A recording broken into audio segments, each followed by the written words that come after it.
Syllabus complete है तो target करो पर डे 100 क्वेश्चन सॉल्व करने का। खाने में नमक को स्वादानुसार लेते हैं, वैसे कितना देर तुम स्टडी कर पाते हो उसके अनुसार टारगेट करना। मुझे रेगुलर रिवीजन कर रहा है उसका स्कोर ग्राफ ऐसे इंक्रीजिंग में हमेशा रहेगा e to the power x।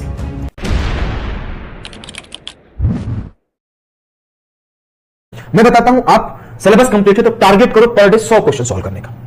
हो सकता है 50 भी कर सकते हो, कोई 75 भी कर सकते हो, 70 भी कर सकते हो, 60 भी कर सकते हो, अपने औकाता अनुसार। जैसे खाने में नमक को स्वादानुसार लेते हैं, वैसे कितना देर तुम स्टडी कर पाते हो उसके अनुसार टारगेट करना।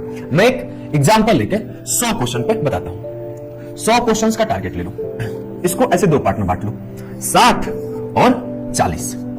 60 को क्या करो ना, 4 और 2 में बांट लो। क्या करो, ये 60 क्वेश्चंस आपको 6 चैप्टर से करने हैं। ये जिनका सिलेबस कंप्लीट है उनके लिए है।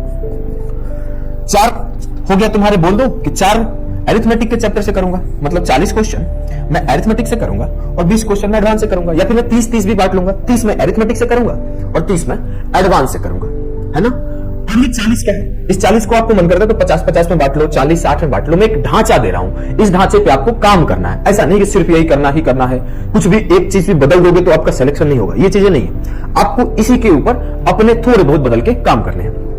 ये जो 40 क्वेश्चन है इसको या तो 2 चैप्टर में बांट लो या फिर सिंगल रखो।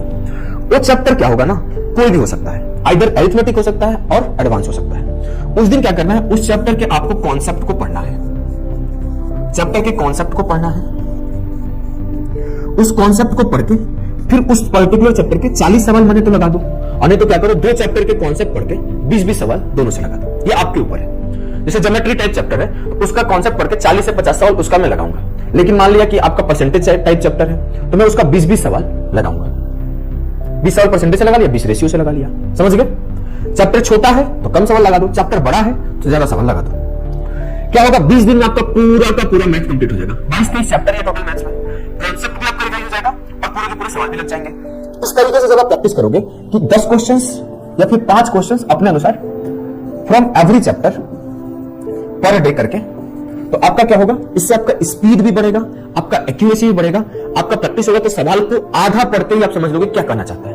कई बार ऐसा होता होगा कि पूरा सवाल पढ़ लिए फिर भी आपको समझ में नहीं आता है कि सवाल कहना क्या चाहता है। लेकिन जब आप इतने सारा प्रैक्टिस कर लोगे ना तो आपको ऐसा लगेगा कि आधा पढ़ोगे, अच्छा क्या क्या करना है, ऐसे ऐसे करना है, काम हो जाएगा। अब मैं बताता हूं इसका बेनिफिट क्या है। अगर कोई बच्चा है, कोई पर्टिकुलर चैप्टर पढ़ेगा, उसका सवाल बनना शुरू हो जाएगा ना। मान लिया मैं अलजेब्रा पढ़ा, मेरा सवाल बनना शुरू हुआ, मेरा मार्क्स ऊपर चला जाएगा। अब मैं अलजेब्रा 15 दिन छोड़ दिया, फिर मेरा स्कोर नीचे गिर जाएगा। फिर मैं कहते ट्रिग्नोमेट्री पढ़ लिया, फिर मेरा स्कोर बढ़ेगा, फिर दोनों छोड़ दिया, फिर स्कोर गिरेगा।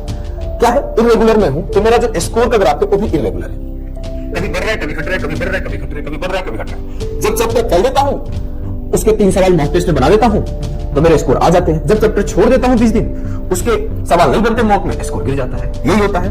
लेकिन जो रेगुलर रिवीजन करना है उसका स्कोर ग्राफ ऐसे इंक्रीजिंग में हमेशा रहेगा, e to the power x का, हमेशा। क्यों, उसका ग्रोथ जो होगा ना स्लो होगा। हो सकता है यहां रहे तब तक कोई यहां पहुंच जाए, बहुत तेजी से किसी का 50 में से 40 आ जाए और कोई 50 में 20 पर ही है। लेकिन ये स्ट्रेटेजी फॉलो करेगा तो 20 से 30, 30 से 40, 40 से 50 में 50 करना शुरू कर देगा। लेकिन ये स्ट्रेटेजी वाला ना जो कभी 40 कर रहा है, कभी 35 कर रहा है, कभी 30 कर रहा है, वो हमेशा फ्लक्चुएट ही करेगा, कभी वो अचीव नहीं करेगा 100% मार्क्स। तो जो तरीका होता है रिवीजन का, अगर उसको करोगे तो आप ये वाला ग्राफ पे चलोगे और आपका स्कोर हमेशा इंक्रीजिंग में रहेगा। बात को समझ गए।